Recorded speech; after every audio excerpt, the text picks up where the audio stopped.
여러분 안녕하십니까. 시사포커스 김동현입니다. 다사다난이라는 단어, 이 단어를 진행자들이 참 이맘때 많이 씁니다. 2019년도 참 다사다난했습니다. 많은 일들이 있었기 때문에 하나하나 기억하기 어려울 정도로 참 많은 일들이 있었습니다.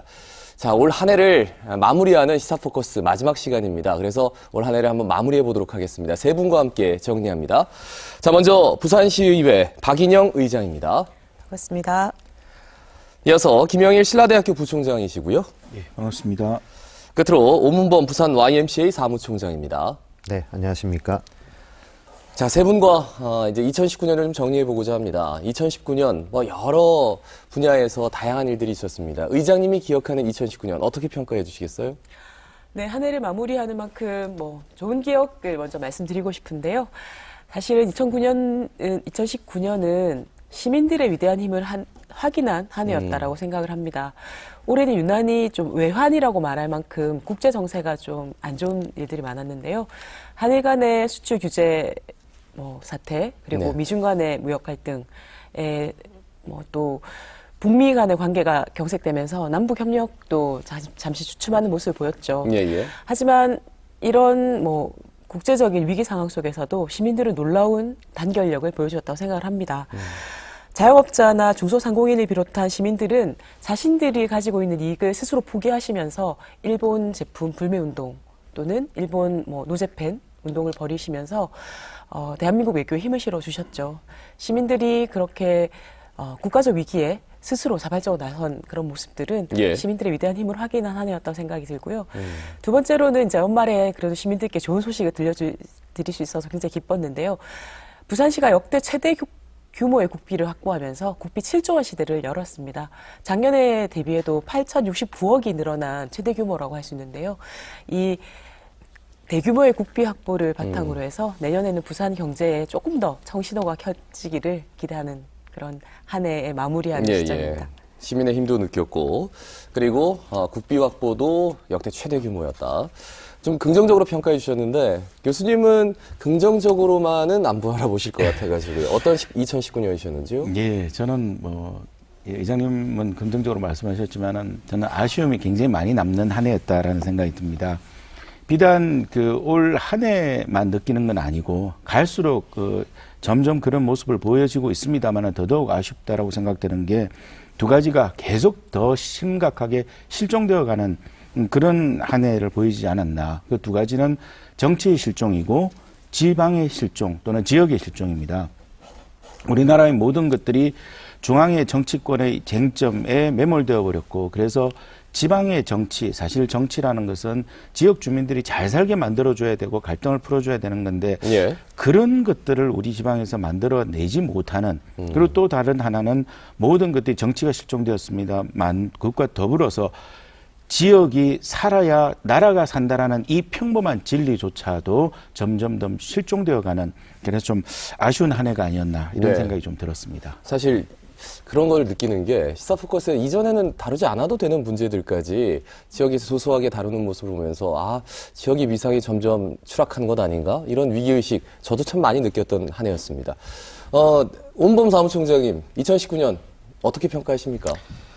예, 두 분 다 말씀이 옳습니다. 제가 보니까. 이게 국가적으로 굉장히 위기를 많이 겪었던 올 한 해인데, 사실 국민들의 힘은 위대했죠. 그러니까 국민들이 어떤 국가적 위기를 사실 지탱할 수 있는 그런 역량들을 보여줬다라고 보고, 특히 보역 갈등이 굉장히 심했음에도 불구하고 저는 성숙한 어떤 국민의식들을 보여줬다고 봅니다. 서로의 의견에 대한 반대를 표하더라도 거기에서 어떤 폭력이라든지 이런 것 없이 아주 민주적인 시민의식을 가지고 서로 예. 입장을 냈던 부분들도 있고요. 그런 부분들은 어떻게 보면 우리나라가 가질 수 있는 최대 자산이라고 저는 생각이 됩니다. 그러나 이제 현실적으로 돌아와 보면 정말 쉽지 않은 올 한 해였다고 봐지고, 또 부산만 놓고 보더라도 정말 미래가 불확실하다라고 생각됩니다. 그러니까 연초부터 나왔던 수많은 그런 비전과 계획들을 쏟아냈음에도 불구하고 어느 하나 사실 제대로 이루어진 게 없다라고 봐지거든요. 아까 한아세안 정상회담도 말씀하셨지만 사실 그것을 통해서 부산의 어떤 브랜드 가치나 이런 것들이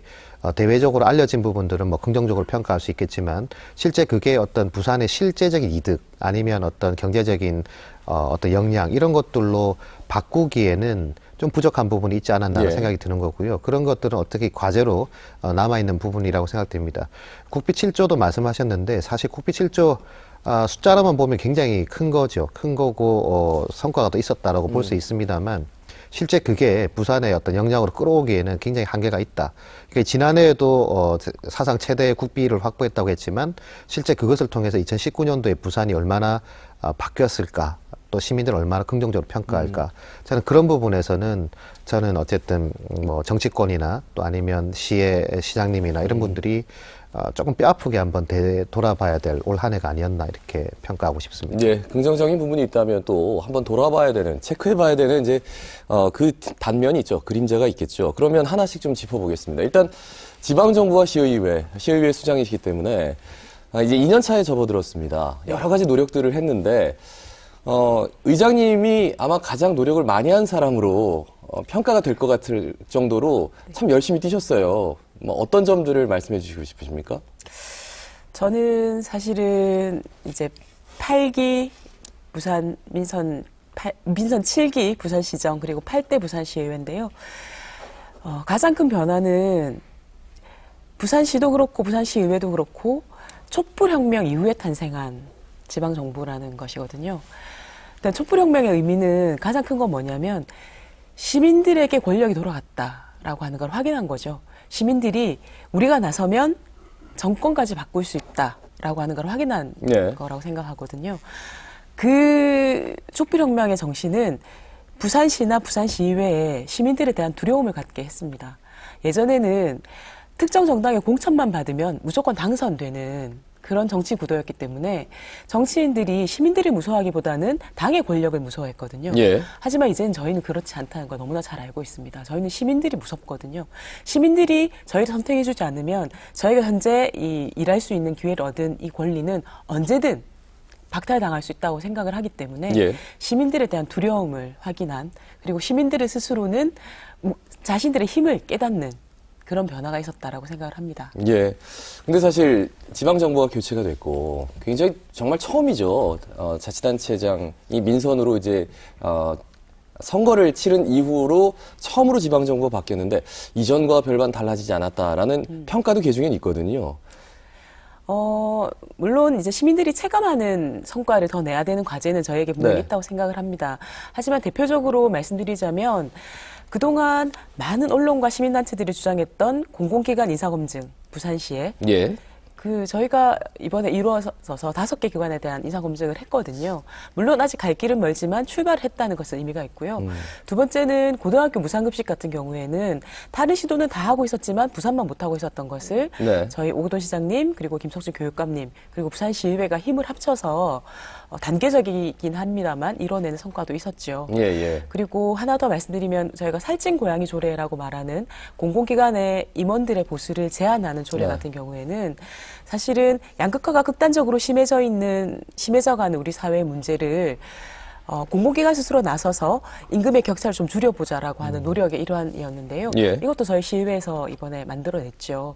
그런데 이런 변화라고 하는 것이 출발은 했지만 시민들이 체감하기에는 아직까지는 이제 시간이 좀 더 필요한 부분이 있습니다. 네. 하지만 분명한 변화는 생기고 있다라고 자신 있게 말씀드릴 수 있겠습니다. 알겠습니다. 질문 순서가 의장님부터여가지고 이쪽으로 가면 또 여기에 대한 반박이 나올 것 같아서 질문 순서 좀 나중에는 바꾸겠습니다. 일단은 김영일 교수님. 예, 저는 그 의장님께서 말씀하신데 대체적으로 동의를 하고요. 그래서 무엇보다도 이번에 만들어진 의회 같은 경우는 시민들의 힘을 두려워하고 시민들과 소통하려고 했다는 측면에서 저는 네. 충분히 인정을 할 수 있다고 생각을 하는데 여전히 반쪽의 성과에 불과하지 않나. 왜냐하면은 시의회 구성 자체가 과거와 마찬가지로 이제는 역으로 하나의 정당, 하나의 색깔로 완전히 이루어져 버리는, 그래서 여전히 아직까지 우리 지방의회 차원에서 말 그대로의 정치라는 것이 살아있는 정치, 생동하는 정치가 되는가에 대해서는 조금은 더 유보적인 자세를 취해야 되지 않을까라는 네. 생각이 좀 들고요.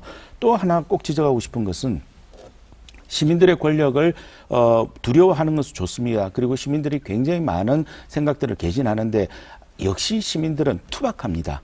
그리고 물론 시민들의 그 권리를 그렇게 얘기를 하는 것이 아니라 굉장히 정제되지 않고 시민들의 각종 권리를 내세우는 이런 투박함을 정제해 줄 수 있는 정치력은 여전히 조금 더 갖추어 가야 되지 않을까. 예, 예. 뭐 이런 생각들이 들어서 저는 아쉽게도 반쪽의 성과라고 표현을 하고 싶습니다. 정치와 지역이 사라졌다는 말씀에 어떻게 보면 좀 일맥상통하는 부분이 있는 네, 맞습니다. 지적이세요. 예.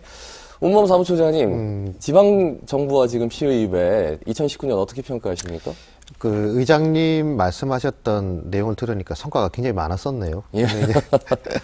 근데 아마 저는 이제 그 뭐 의장님이 하셨던 역할들이나 이런 부분들은 뭐 충분히 저는 뭐 인정을 합니다. 근데 네. 이제 아까 그 공으로 얘기하셨던 부분들 중에 상당 부분들이 사실 성과를 내지 못했다. 그게 왜 반쪽 아니라 그 이하라고 얘기를 하냐면 공공기관 같은 경우에 시정부가 들었을 때 공공이 혁신을 하겠다고 했었고, 뭐 인사검증도 했었고, 또 많은 그 인사들이 새롭게 들어갔었죠. 근데 올 한 해 동안 아마 뉴스를 검색해 보시면 부산시 산하 공공기관에 대한 비평이 제일 많을 겁니다. 그 이유는 여전히 뭐 갑질, 막말, 또 최근에 있었던 모 공사 같은 경우에는 또 새로 들인 인사가 또 뭐 비리에 연루되기도 하고, 이제 그런 것들이 과연 그럼 인사검증이나 이런 것들 또 임원들의 인건비를 깎는다고 하는 것이 과연 어떤 효과가 있을 것이냐. 그러니까 부산이 전국에서 제일 많은 공공기관을 가지고 있지 않습니까? 그리고 또 부산시는 또다시 해양 관련돼 있는 또 공공기관을 또 설립하겠다라고 하는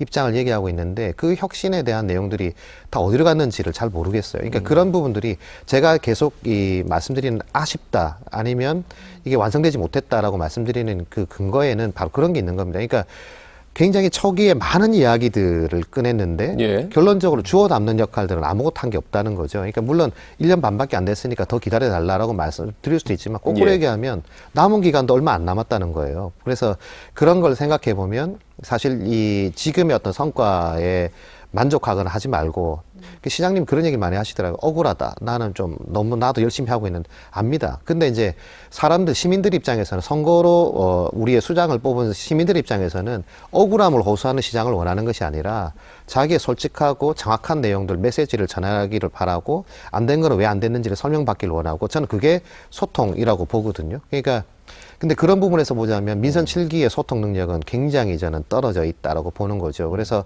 거기서 이제 시의회의 역할이 굉장히 중요한 부분일 수 있는데 그런 부분에서는 뭐 성과도 있고 또 뭐 아직 부족한 부분도 있습니다만 저는 뭐 올해보다도 내년에 시의회가 그런 부분에서는 시정에 대한 어떤 견제자로서의 역할들을 저는 시민의 입장에서 더 많이 충실하게 이해를 해 주셔야 된다. 그 말씀을 꼭 드리고 싶습니다. 이게 좀 꼬집는 말씀을 하셔가지고 발언 기회를 한 번 더 드리겠습니다. 여기에 감사합니다. 대해서. 네, 할 말이 막 꽉 차는 느낌인데요. 저는 두 분이 말씀해 주신 부분에 대해서 굉장히 뼈아프게 받아들여야 된다고 생각을 하고요. 저희 시의회가 내년 이제 2020년 슬로건으로 삼은 게 뭐냐면 부산 혁신 멈추지 않겠습니다. 거든요. 실제로 혁신은 쉽지는 않은 것 같습니다. 저는 그 부산시가 아까 말씀하신 것처럼 초기에 발표했던 무수히 많은 개혁 정책 그리고 혁신 정책들이 과연 어디로 가고 있는가라는 지적에 대해서 두 가지 해법이 필요하다고 생각합니다. 하나는 혁신의 주체를 새롭게 만드는 일입니다. 특히 말씀하신 것처럼 우리 공공기관에 이제 일하는 직원들이나 우리 부산시에 일하는 공직자들에게 혁신의 동기를 부여하는 일, 그리고 혁신의 방향을 함께 공유하는 일을 다시 해야 된다고 생각을 합니다. 그것은 시장님의 몫이라고 생각을 하고요. 두 번째는 이 혁신의 성과를 시민들에게 체감할 수 있도록 잘 알려드리는 일, 잘 갈무리하는 일은 시와 시의회가 함께 해야 되는 일이라고 생각을 합니다. 저희도 내년에 부산 혁신을 멈춰주지 않겠다는 그 의지를 바탕으로 해서 시를 더 견인하고 그리고 시가 잘하는 것은 잘하는 대로 그리고 잘 못하는 것은 잘 못하는 대로 시민들에 더 적극 알리는 역할을 시의회가 좀 더 하겠다는 약속을 이 기회를 빌어 드리겠습니다. 네, 알겠습니다. 2020년 기대해 보고요. 부산시 정책이 어디로 가는가 말씀을 꺼낸 김에 바로 말씀을 드리겠습니다. 동남권 신공항 도대체 어디로 가는 겁니까? 예, 그 말씀 좀 여쭐까요? 일단 김 교수님께 한번 여쭙겠습니다. 저는 부산시가 대표적으로 잘못하고 있는 것 중에 하나가 동남권 신공항에 대한 문제라고 생각하는데요. 이게 신공항이 가덕도로 가야 되느냐 아니면은 김해공항을 확장해야 되느냐라는 그 언어 선택 보다도 더 중요한 것은 너무나 많은 실기를 했다는 겁니다. 그리고 이제는 시민들이 여기에 너무 지쳤다는 겁니다. 네. 이게 지금 몇 년째 해결되지 않고 있는 그런 상황 속에서 사실 지금 시민들의 생각은 김해공항을 확장을 하건 가덕도로 가건 관계없다. 어느 쪽이든 결과가 나왔으면 좋겠다라는 겁니다.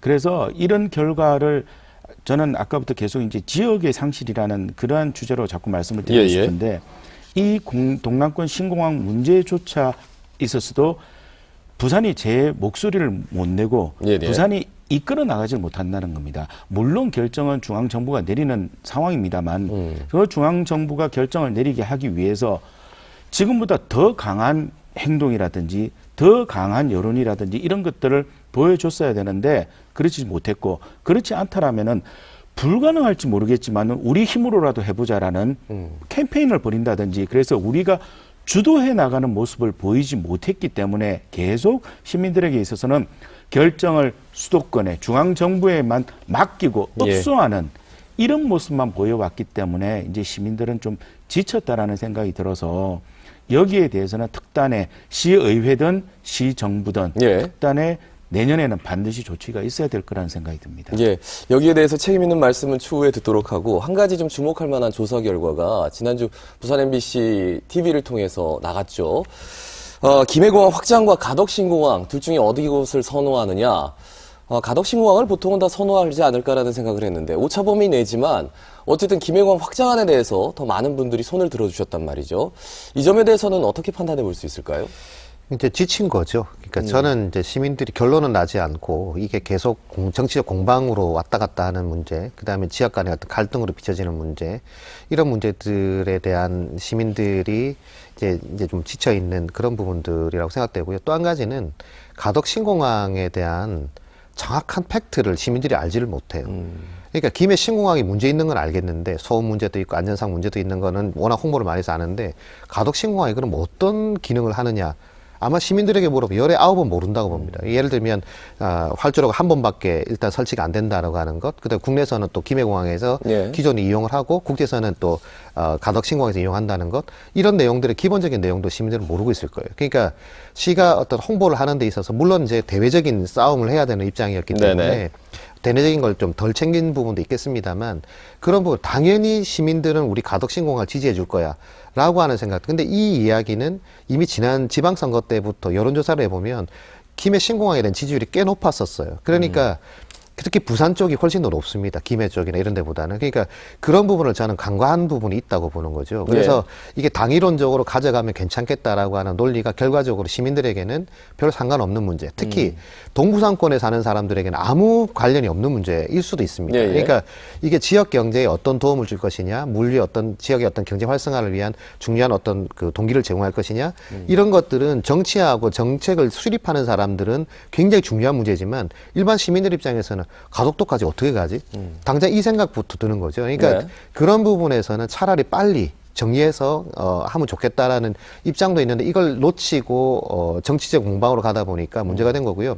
실제 총리실에서 오래 안 되잖아요. 어차피. 그러니까 이거 내년 초가 돼도 어떨지 몰라요. 그리고 총리가 바뀌는 과정도 있기 때문에 정치적으로 보자면 상당히 총선 때까지 발표 안 될 가능성도 저는 있다고 봅니다. 그랬을 경우에 이건 거의 흐지부지 될 가능성도 있는 상황이 되기 때문에 그런 부분에서는 저는 어쩌면 그런 그 MBC 여론조사 결과가 굉장히 현실에 잘 반영된 결과다라고 저는 오히려 그렇게 생각을 합니다. 사실 동남권 관문공항을 애둘러서 가덕이라고 지칭은 안 했거든요. 그런데 이제는 부산시도 좀 급했는지 가덕이라는 얘기를 심심치 않게 하고 있습니다.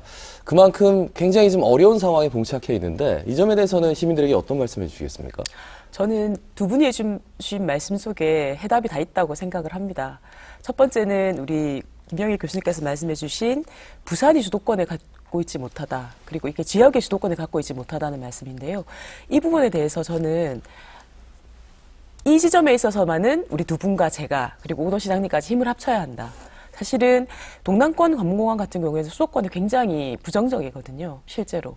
이게 국토의 균형 발전 그리고 지역 거점 공항의 발전 이런 측면에서 반드시 필요한데도 수도권의 주요 정책 결정자들의 입장은 여기에 필요성을 크게 공감하지 못하는데 힘을 합쳐주셔야 한다. 수도권과의 싸움에서는 힘을 합쳐주시면 좋겠다는 당부 말씀드리고요.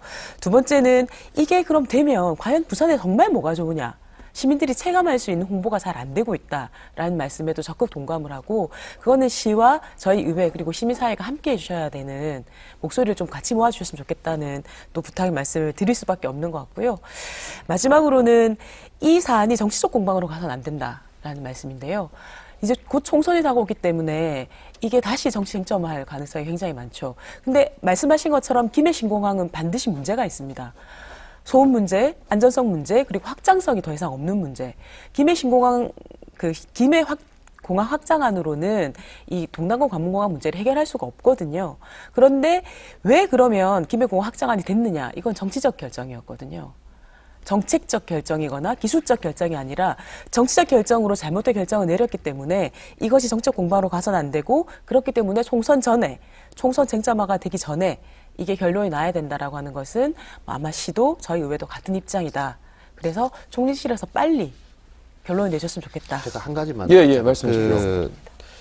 의장님 말씀 충분히 공감되는데요. 저는 부산시가 시나리오를 반드시 준비해야 된다고 봅니다. 무슨 얘기냐면 만약에 원하는 대로 이걸 이제 총리실 검증을 통해서 부산시가 원하는 대로의 결론이 나온다면 참만 다행이겠습니다만 만약 그렇지 못할 가능성도 배제하기 어렵거든요. 그랬을 때 지금 부산시가 하는 정책들을 보게 되면 제일 우려스러운 게 뒤를 생각 안 하는 거예요.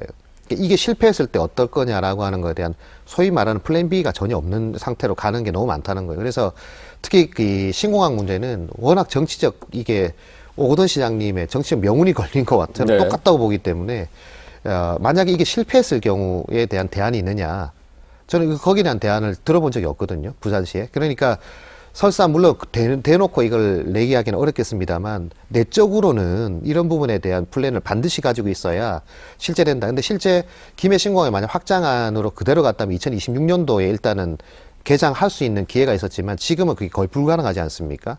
그러면 김해 신공항이 확장이 이루어지지 않았을 때 시민들의 불편함이라든지 이런 부분들은 사실 대책이 없는 거거든요. 그러니까 거기에 대한 부분들까지도 사실 가지고 있어야 되는데 너무 이쪽으로만 가다 보니까 그런 것들에 대한 대안을 내놓고 있지 못하기 때문에 저는 그런 부분이 사실 더 우려스럽다 이런 말씀을 근데 사실 드리고 싶네요. 지금 이 시기에 총리실에서 어떤 결과를 내놓든 간에 이거는 정치적으로 바라볼 수밖에 없고 또 총선에 영향을 미치기 때문에 내년 총선까지는 그냥 이대로 가는 게 아닌가? 시민들은 그렇죠. 그런 생각을 많이 할 것 같아서요. 총선 전까지는 결코 아까 회장님께서는 총선 전에 결정이 나야 된다고 하지만 현 정부 입장에서도 어떤 정부가 온다 하더라도 총선 전에 이렇게 따뜻한 핫한 이런 이슈를 결정을 해서 던지기는 어려울 거라고 봅니다. 예. 그래서 결국에는 이 문제도 총선 지나야 해결되지 않을까라는 생각. 해결이 된다 하더라도. 예. 사실은 이 문제는 여러 이해관계자들이 얽혀있는 문제죠. 예. 사실은 국토부 입장이 다르고 또 대구 경북의 입장이 좀 다르고 다행히 최근에는 부울경의 입장은 동일화되는 그런 단일 대우를 형성한 다행인 점도 있지만요. 그렇기 때문에 부산시가 어떤 입장을 가지거나 어떤 입장을 발표하거나 할 때도 굉장히 전략적이어야 한다고 생각을 합니다. 물론 플랜 B에 대한 준비는 필요하죠. 하지만 지금은 플랜 B를 준비하는 순간 부산시는 여기서 의지가 잃었다라고 대외적으로 평가를 받을 수 있습니다. 그렇기 때문에 지금은 무조건 강력한 의지 그리고 가능한 방법을 찾는 것에 집중할 때라고 생각이 들고요. 총선 전에 어려울 거다라는 그런 예측을 하는 것도 충분히 저는 이해는 합니다만 가장 좋은 것은 총선 전에 결과가 나는 것이죠. 그리고 다행히 그 새로 총리로 지명된 정세균 이제 총리 지명자께서 과거의 이제 발언들을 보면 가덕공항 그리고 동남권 관문공항에 대해서 굉장히 우호적인 입장을 가지신 이제 것으로 최근에 알려지고 있기 때문에 기대를 걸어볼 만하다라고 생각을 하고요. 동남권 관문공항만큼은 저는 정말로 정치적 공방이 돼서는 안 된다라고 생각을 합니다. 그렇기 때문에 우리가 이게 정치적 공방으로 가서 정치적 결정으로 반복되지 않도록 힘을 모아야 할 때다라고 다시 한번 알겠습니다. 이 사안에 대해서는 지금 저희가 된다 안 된다라는 걸 얘기하는 거는 좀 시기상조인 것 같기도 하고 길어져 봤자 계속 다람쥐 쳇바퀴 돌듯이 계속 순환만 될 것 같아서 이 정도로 마무리하고요. 한일 정상회담이 있었습니다. 이게 미치는 이제 지역의 여러 가지 영향, 특히나 부산시의회가 일본 제품 불매운동할 때 뭐 조례도 제정하고 결의안도 내고 아주 활발하게 움직인 걸로 알고 있습니다. 그때 기억이 좀 가물가물한 분들에게 그때 기억을 좀 다시 살려주시죠. 저희가 지난 8월에 일본 수출 규제 규탄 및 부산 경제 기살리기 결의대회를 네. 하면서 결의안도 채택하고 이제 관련 조례도 이제 발의하고 했었는데요. 저희가 이제 기억에 남는 거는 당시에 저희가 꽝통시장을 한번 방문한 적이 있었어요. 그러니까 꽝통시장의 원래 가장 큰 고객들이 일본 관광객들이었는데요. 일본 관광객들 많이 줄어서 상인들이 굉장히 힘들어하시는 모습을 봤습니다. 그래서 저희 부산시의회 젊은 의원님들이 바캉스 복장을 하고 서울에 직접 가서 이번 휴가는 부산으로 놀러 오이소. 라는 캠페인을 벌였거든요. 예. 저는 그 장면이 굉장히 기억에 남는데요. 그건 어떤 의미냐면 우리가 외부적으로 이렇게 위기가 있을 때 내부에 어려움을 함께 나누자. 우리 국민들이 예. 그리고 우리 시민들이 어려움을 함께 나누자라고 하는 내부적 분위기를 조성하는데 마음이라도 보탰다라고 생각을 하고요. 저는 일본 수출 규제에 있어서 뭐 물론 여러 가지 우리 어려움을 갖기도 했지만 가장 주목해야 될 부분은 시민들의 힘을 보여준 것이라고 생각을 합니다. 예. 부산시의회도 거기에 한몫을 하려고 노력했다 예, 말씀드리고요. 시민단체도 되게 많이 그때 당시에 힘을 모았던 기억이 있습니다. 그렇죠. 그러니까 이 사실 한일 관계에 그 사실 의의가 없는 거지 않습니까? 그러니까 한 정부의 어떤 사법부의 판단을 이걸 경제적인 이유로 끌어온다라고 하는 것부터가 사실은 이해가 안 되는, 근데 뭐 일본이니까 또 이해가 되는 부분도 있긴 있어요. 네. 근데 어쨌든 그런 상황들에 대해서 시민들의 힘을 모아내는 작업들 또 그런 노력들은 굉장히 뭐 감동적이라고 표현할 수도 있을 것 같습니다. 근데 저는 이미 그 시민사회 영역이라고 하는 것이 단체를 의미하는 것이 아니라 실제 시민들, 우리 일반 국민들이 가지는 건 뭐 촛불혁명 때부터 마찬가지겠습니다만 앞서도 제가 이제 사실 보역 갈등에서도 나타나는 그런 모습들, 이런 것들. 제가 그 한참 그 광화문하고 이쪽에 그 집회를 할 때 서울 집회 현장을 갔다가 정말 놀라운 광경이었습니다. 이렇게 태극기 부대가 있고 그다음에 그 가운데 철점 하나만 딱 있어요. 그러니까 가이드라인 그 통제선 하나만 있고 이쪽 반대쪽에서는 또 노동자 집회를 하고 있어요. 근데 전혀 거기에 대한 충돌이나 서로에 대해 비방하거나 하는 현상을 전혀 보지를 못했었습니다. 저는 그게 국민의 힘이라고 본 거거든요. 근데 이게 이제 일본의 문제와 한일 간의 관계가 딱 문제가 됐을 때 시민들이 여기에 대해서 단일된 행동을 보여준다. 이 자체만 하더라도 저는 우리 국민들의 수준은 이까지 이미 올라왔다. 그러니까 서로 정치적인 색깔에 대해서는 다른 의견을 낸다 하지라도 국외적인 문제가 발생했을 때는 거기에 대해서 단일된 행동들을 보여줄 수 있다라고 하는 것이 저는 큰 힘이라고 봐지고요. 다만 저는 이제 이런 부분들을 실제 정책이나 정부나 아니면 어떤 정치권이나 이런 쪽에서 이런 부분들을 어떻게 이런 시민들의 역량들을 끌어낼 것이냐, 활용할 것이냐, 예. 또 이런 역량들을 어떤 우리의 어떤 국력을 향상시키는 데 도움을 줄 것이냐, 이런 쪽으로 사실 잘 끌어가야 되는 부분들이 있는데, 저는 그런 부분에 좀 미흡하다고 봅니다. 실제 이제 그 뭐 노조팬 운동이나 또 불매 운동이나 이런 것들이 계속 이어지고는 있습니다만, 또 물론 언론의 역할도 중요하겠지요. 그런 부분들의 어떤 순수함 이런 것들을 잘 지지해주고 또 이것이 어쨌든 국가적 이익으로 돌아올 수 있는 방향으로서의 어떤 것들을 만들어줘야 되는데 이것을 단순하게 어떤 반일에 대한 어떤 감정이라든지 이런 것으로 가져가는 것은 좀 문제가 있다고 봐지고요. 실제 이제 그 초량에 있는 정발장구산 주변에 항일 거리나 이런 것들을 했을 때 사실 이게 또 이제 뭐 법에 저촉이 된다 안 된다 이런 것들로 또 노동자 사항을 뭐 철거하는 과정도 있었고 여러 가지 어려움들이 좀 있지 않았습니까? 저는 그런 생각이 들어요. 그런 부분들은 정말 시민사회에다 그냥 맡겨줘야 될 부분이 있다. 물론 법적인 문제도 있겠습니다만 그런 걸 논하기 이전에 저는 시민사회가 어떤 그런 것들을 정치적으로 이용하겠습니까? 저는 그렇지 않다고 보거든요. 그러니까 그런 것을 또 강제적으로 철거하고 또 현판을 떼내고 하는 그런 과정들이 저는 굉장히 좀 아쉽다. 그런 부분들은 좀 시민사회에 맡겨줘야 될 부분이 아니었나 그런 생각도 듭니다. 두 분이 말씀하시는 거에 전적으로 공감을 하는데요. 그럼에도 불구하고 시 정부라든지 어떤 책임을 지고 있는 이런 그 권한을 갖고 있는 조직이나 여기에 있어서는 반드시 투 트랙의 자세가 필요하다고 생각을 합니다. 예. 한국과 일본은 오랜 역사적인 관계와 역사적인 갈등이 쌓여있는 두 나라이지만 예. 굉장히 가까운 이웃 국가임을 또 부정할 수 없는 상황이거든요. 그렇다면은 한편으로는 일본이 잘못하고 있는 건 명백한 거고 그것을 비난하고 이렇게 우리가 대동단결하는 것은 필요하지만은 다른 한편으로 아까 플랜 B라고 얘기를 하셨는데 한일 관계에서만큼은 진짜 플랜 B가 준비되어 있어서 위쪽에서는 그런 상황을 보이면서도 아래쪽에서는 특히나 부산 같은 경우는 네. 일본과의 그런 입장을 맞추거나 한일 관계는 그동안 교류가 굉장히 많았고 특히 부산과 일본 관계는 교류가 굉장히 많았는데 사실은 그런 교류조차 다 끊어져 버린 상황이 된다라면은 이것을 다시 회복하기는 어렵지 않을까. 그래서 이런 두 가지의 동시에 상반되는 모습이지만은 네. 이것들을 해내는 것이 정치의 힘이라고 생각을 하거든요. 그래서 좀 더 세밀한 접근이 필요하지 않을까 생각이 좀 듭니다. 일단 뭔가 헤빙 모드가 있고 우리 저 대통령도 만났기 때문에 일단 만남 자체를 좀 의미를 둔다는 게 조금 한계긴 하지만 그래도 새해는 좀 더 나아지지 않을까라는 생각도 거기에 듭니다. 조금만 예, 예. 덧붙이자고 하면요. 지난 21일 날 우리 그 한일 간에 한일 해안 주변에 있는 네, 만나죠. 도현과 네. 이제 시도지사들이 만나서 예, 예. 또 청년 일자리 문제 그리고 각국의 이제 일자리 창출 문제에 대해서는 폭넓은 논의를 하는 자리가 있었거든요. 예. 그래서 저는 다행히 이제 그런 대화나 협력의 물꼬가 조금 다시 열리고 있다라고 하는 면에서 다행이라고 생각을 하고요. 예. 또 하나 더는 이번 국면에 저는 부산시가 그거는 깨달았을 거라고 생각을 해요. 단순히 우리가 일본뿐만이 아니라 국제 도시들 간의 국제 교류에 예. 있어서도 부산시만의 전략이 필요하다라고 하는 것을 깨달을 수 있는 주요한 계기였다고 생각을 방금 합니다. 의장님이 말씀하신 그게 바로 지방 정부가 할 수 있는 역할이거든요. 저도 그렇게 생각을 합니다. 그 역할을 중앙과는 다르게 지방 정부가 해줘야 된다고 생각합니다. 저도 그 말씀에 알겠습니다. 적극 예, 동의하고 이렇게 대동단결이 되고 아니, 그러세요.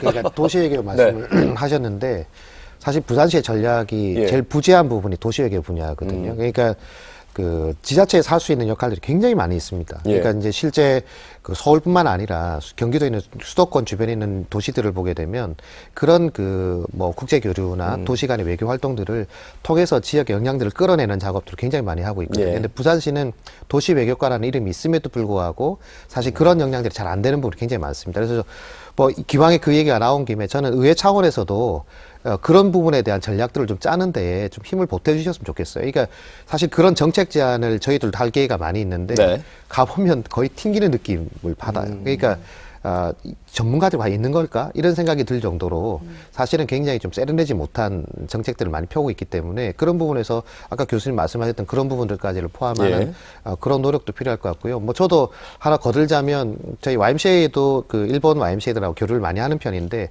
사실 한일 관계가 이렇게 어려운 냉전을 겪으면서 거의 우리 뭐 한 아시아 태평양 지역에는 YMCA들 총회가 있었는데 우리 한국에서 10명도 안 갔어요. 보통 몇십 명씩 가는데 예, 그때는 예. 못 갔는데 최근에 저희도 일본 이제 후쿠오카 주변에 있는 YMCA들하고 함께 교류를 하면서 내년에 초에 일단 민간 교류를 다시 트기로 했거든요. 예, 그러니까 예. 그런데 그게서 느끼는 느낌들은 물론 일본의 시민단체는 우리하고 좀 개념이 다릅니다. 그럼에도 불구하고 거기서도 이 한일 관계에 대한 정치적인 이유와 또 민간에서의 어떤 역할들은 다르다는 인식들을 같이 나눈 바가 있어요. 그래서 네네. 그런 부분들을 통해서 일단 민간 쪽에서라도 어떤 영역들을 만들어 나가는 과정들도 같이 하는 것은 정말 필요한 부분이 그러니까 아닐까. 국가 간의 경색이 생각합니다. 돼도 민간 교류나 지자체 간의 교류로 충분히 풀 수 있는 부분은 풀 수 있거든요. 그리고 지금 헤빙 모드가 진행되고 있기 때문에 거기에 좀 더 박차를 가할 수 있는 여러 가지 교류들 새해는 좀 기대해 보겠습니다. 그 남북회담, 북미회담, 사실 이 하노이회담 결렬 이후에 이렇게까지 북미 간의 관계가 이렇게까지 경색 국면을 맞을 줄은 정말 몰랐거든요. 부산시 차원에서도 뭐 한아세안 정상회담할 때 김정은 국무위원장을 초청을 했습니다만 이게 불발이 됐고 여러 가지로 이 경색된 국면을 어떻게 풀 수 있을까? 교수님께 먼저 여쭙겠습니다. 사실 남북 관계는 북미 관계가 풀려야만 풀려질 수 있는 문제이고 우리가 그 이니셔티브를 잡을 수 있는 그런 상황은 아니기 때문에 쉽게 예단할 수는 없다는 생각이 들거든요. 예. 그리고 새해가 된다 하더라도 북미 관계가 호전될 것이냐 저는 쉽지는 않다고 봅니다. 왜냐하면은 미국과 북한의 기본적인 입장이 완전히 다르기 때문에 중요한 것은 이 우리나라의 입장보다는 저는 부산의 입장이라고 생각을 합니다. 과거에 소련과 미국이 냉전 시대에 철저하게 대립을 하고 있는 상황 속에서도 미국과 러시아, 과거는 소련이죠. 소련 간에는 물밑 간에 여러 가지 협력 관계가 있었는데 물론 지금은 대북 제재 때문에 경제 협력이라든지 그렇게 불가능한 상황입니다만 그것을 하기 위한 준비는 우리 나름대로가 필요하고 그것을 정부가 먼저 들어가기 힘든 상황에서 지방정부, 아까 일본과의 관계도 마찬가지입니다만 예. 지방정부가 할 수 있는 그런 준비들은 우리가 하고 있어야 된다. 하지만 남북관계가 쉽게 개선되리라고는 생각되지 않기 때문에 예. 이러한 준비는 조금은 시간이 걸릴 거다. 그럼에도 불구하고 우리는 준비하고 있어야 된다는 생각이 듭니다. 사실 시의회나 지방정부 차원에서도 준비를 안 했다라고는 할 수 없거든요. 꽤 많은 준비를 했습니다. 그죠? 사실은 이제 한아시안 특별 정상회의에 김정은 국방위원장이 오셨으면 예. 굉장히 좋았겠죠. 저희도 그걸 기대를 많이 했고 사실은 정말 두 분이 부산역에 문재인 대통령과 김정은 위원장께서 부산역에 나란히 등장하는 것만으로도 남북의 철도가 연결되면 부산이 그 기점으로서 예. 유라시아로 출발하는 한반도에서 유라시아를 대륙을 통해서 갈 수 있는 그 기점으로서의 부산이라고 하는 그런 상징적인 의미를 부산 시민들 그리고 전 세계인들에게 알릴 수 있는 기회라고 생각해서 기대를 했는데요. 불발되었으면 아쉽게 생각을 하긴 합니다. 하지만 최근에 문재인 대통령께서 우리 그 스웨덴 정상회담, 청와대에 있었던 스웨덴 총리와 정상회담에서 그 남북 철도 연결에 대한 기대감 표현하셨고요. 얼마 전에 한중일 정상회담을 통해서도 예. 남북 철도 도로 연결에 대해서 중국과 러시아가 추진하고 있는 일종의 대북 제재안에서 남북 철도와 도로 협력을 제외하는 대북 제재에서 철도와 도로 협력에 대해서는 대북 제재를 제외하는 중국과 러시아 입장을 좀 지지하는 듯한 발언을 하시면서 사실은 이 철도 연결에 대한 기대감이 높아지고 있죠. 예. 이렇게 이런 호기, 특히 철도 문제에 있어서만은 부산이 그 기점이 될 수 있기 때문에 이런 호기를 부산 잘 살려가야 된다라는 그런 생각이 듭니다. 예.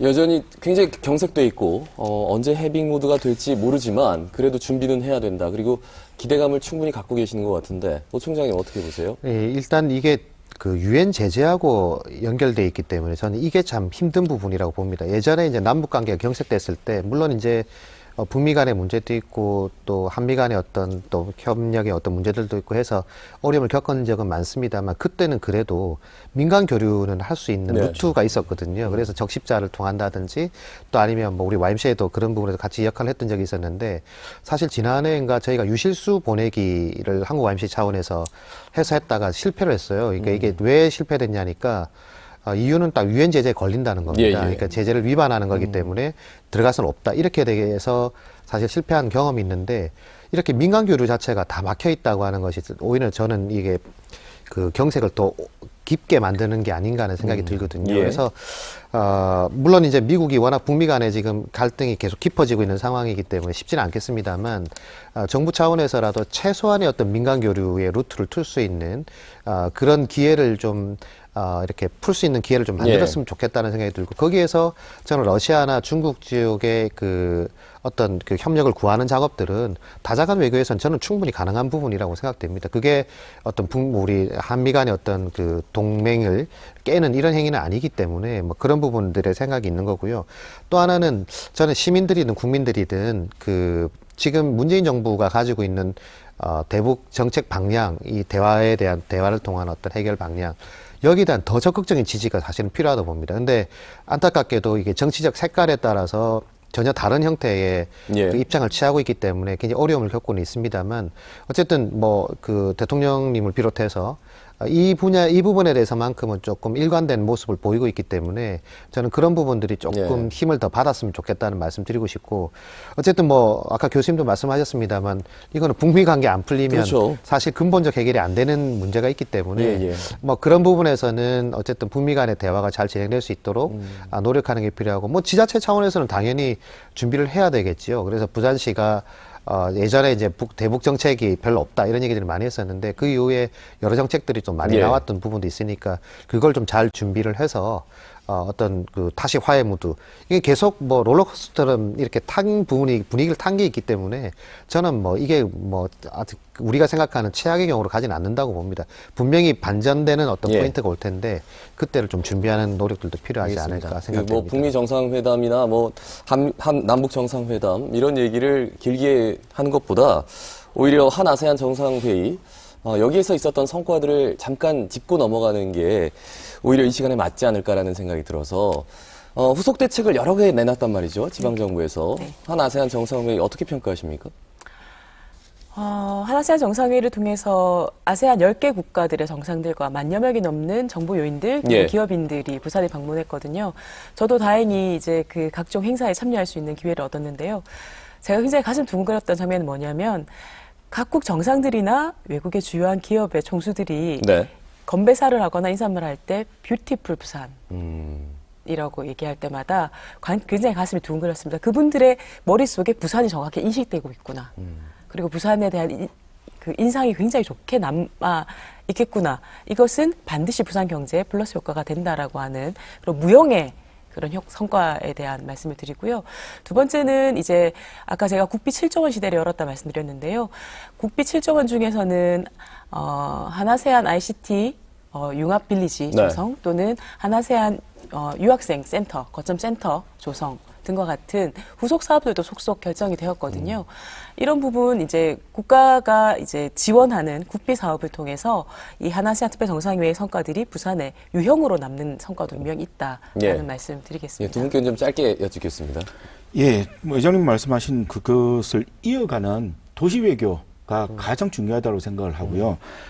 신남방 정책, 지금 정부가 하고 있는 이 정책의 출발점이 부산이 되어야 된다는 생각을 갖고 있습니다. 그래서 이런 것들을 해 나갈 때 아까 사무총장님도 말씀하셨습니다만은 부산에 외교가 더 활성화되는, 그래서 인재의 풀도 갖추고 조직도 갖추어서 조직적으로 이제는 지방 정부가 외교를 적극적으로 추진해야 될 때라는 생각이 듭니다. 예. 저는 단적으로 한 가지만 말씀드릴게요. 최근에 부경대가 수산 관련돼 있는 일단 공공운조죠. 국제개발협력 사업을 코이카에서 지원을 받다 이번에 끊어졌어요. 그러니까 이게 굉장히 오랜 기간 동안 그 유지되던 이제 수산 인력들을 이제 동남아 쪽이나 아시아 국가에 있는 수산 인력들을 지원을 해서 이 사람들이 나중에 이 학습 과정을 거쳐서 자기 나라로 돌아갔을 때 이게 협력 관계가 굉장히 중요한 루트거든요. 예. 이게 한번 끊어지면 회복하기가 어려워요. 근데 이걸 이제 코이카가 예산을 지원을 중단했다라고 하는 것은 굉장히 심각한 문제거든요. 그러니까 무슨 그 유형의 어떤 뭐 이런 센터를 만들고 하는 것도 중요하지만 저는 부산시가 정말 강화해야 될 부분들 인적 교류입니다. 그러니까 인적 교류를 강화해야만 만약 10개국이 왔었다면 거기에 있는 국가들하고의 그 인적 교류를 확대해야 되는데 그런 부분이 너무 취약해요. 그래서 예. 그런 것에 대한 부분들은 시가 자체적으로라도 만들어서 하고 아까 말씀드렸던 그 수산 인력에 대한 부분들은 정말 중요한 부분이기 때문에 거기에 대한 부분도 다시 회복될 수 있도록 시 차원에서라도 빠르게 좀 대응을 하면 좋겠다 이런 말씀을 또 드리고 싶습니다. 예. 이 외에도 참 2019년 많은 일들이 있었습니다. 뭐 5030 전면 시행, 그리고 도시철도 1, 2호선 급행열차 도입 결정, 2030 부산 월드 엑스포 국가사업화, 그리고 구포 가축시장 폐쇄, 참 많은 일들이 있었는데 시간 관계상 다 다루지는 못할 것 같고 이제 세 분께 2019년 이제 마지막 시사 포커스입니다. 우리 시청자 여러분께 당부 말씀, 마무리 발언을 할 기회를 드리겠습니다. 엄범 사무총장님부터 발언 기회 드릴까요? 결론적으로 저는 그냥 희망을 좀 찾았으면 좋겠어요. 그러니까 이 청년들이 떠나가고 모든 지표가 떨어지고 있고 최근에 뭐 MBC 여론조사에도 보니까 소득은 줄고 내년에 전망은 더 어둡다라고 하는 평가가 훨씬 많던데 좀 이걸 반전시켜줄 수 있는 2020년 새해가 좀 됐으면 좋겠다는 생각이 듭니다. 그런 부분에서는 모든 주체들이 다 노력을 해야 된다고 생각되고요. 물론 뭐 시는 뭐 말할 것도 없고 시의회나 또 시민사회나 또 학계나 모든 부분에서 같이 좀 노력하는 공동의 어떤 관심과 결론을 만들기 위한 성과를 만들기 위한 노력들이 필요하다고 보고요.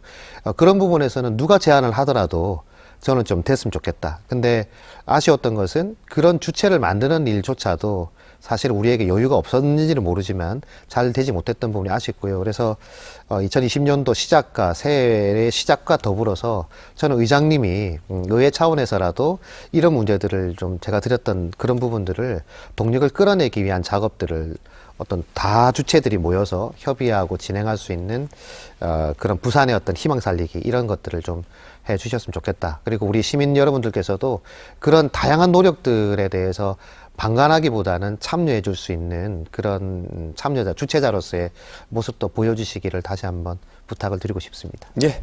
김 교수님 마무리 발언해 주시죠. 예, 과거처럼 대한민국에서 두 번째 도시다 라는 이 제2도시 컴플렉스에 이제는 좀 벗어났으면 좋겠습니다. 수도권 바라보지 말고 중앙정부 바라보지 말고 우리 스스로 해낼 수 있고 우리 스스로가 발전할 수 있는 길은 무엇인가를 찾아가는 것이 제일 중요하다고 생각을 하고요.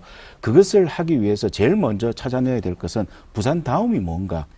우리 부산이 대한민국에서 다른 도시하고 다른 점은 무엇이며 이 부산 다음을 가지고 동남아시아로 세계로 나갈 수 있는 것은 무엇인가를 분명히 찾아내고 그것을 시정부와 시의회가 주도해 나가는 그런 모습을 좀 보여주는 것이 시민들에게 아까 사무총장님 얘기하신 희망을 줄 수 있는 그런 한 해가 되지 않을까라는 생각이 들어서 그걸 강조해서 말씀을 드리고 싶습니다. 아마 의장님이 새해 바로 뭐 오시지 않기 때문에 마무리 발언하시면서 새해 덕담도 한마디 해주셔도 좋을 것 같아요. 네. 사실은 저희 부산시의회에서 가장 중요하게 생각하는 것이 부산 시민들의 의견을 보다 많이 듣고 그리고 그 의견들이 정책으로 반영될 수 있도록 하는 일이거든요. 오늘 저는 이 자리에서 두 분이 주신 말씀, 다양한 말씀들을 다시 2020년도에 부산시의 주요 정책으로 전환될 수 있도록 하는 숙제를 받아간다라고 생각을 하고요. 두 분 주신 말씀은 하나하나 다 부산 시정에 반영될 수 있도록 노력하겠다는 말씀 다시 드립니다. 그리고 하나만 더 말씀드리면요. 저는 2020년에는 부산의 청년들이 좀 부산에 살아서 좋다라고 느끼는 그런 한 해를 만들고 싶다는 생각이 듭니다. 다행히 올해 3분기에 부산의 청년 고용률이 44.6%로 전국 평균을 웃돌았거든요. 굉장히 반가운 소식이라고 생각을 합니다. 그리고 내년에도 부산시는 부산 청년 파이팅 3종 정책이라고 해서 약 101억 원 정도 예산을 청년들을 위해서 쓰도록 준비를 하고 있거든요. 저희 시의회도 부산의 청년들이 내가 부산에 살아 좋다. 그리고 부산을 안 떠나도 되는 말씀하신 것처럼 부산 다움을 그리고 부산의 가치를 지키면서 살 수 있는 그런 부산을 만들기 위해서 더욱 저희 시의회가 노력하겠다 말씀드리고요. 우리 부산 시민 여러분 2019년도 한 해 정말 고생 많으셨는데요. 2020년도에는 조금 더 웃으시는 일이 많도록 저희 시의회는 더 열심히 뛰겠다는 그런 다짐의 말씀도 드립니다. 예. 자, 2019년 한 해를 마무리하는 시사포커스 마지막 시간입니다. 2019년도 내내 지역의 가장 민감한 현안들을 열심히 따라다녔습니다. 함께 해주신 시청자 여러분께 일단 감사의 말씀을 전하고요. 2020년에도 이 지역의 가장 민감한 이슈를 가장 먼저 쫓아가서 가장 올바르고 가치 있는 지역의 목소리를 내겠다 다짐드립니다. 시사포커스 마치겠습니다. 여러분 고맙습니다.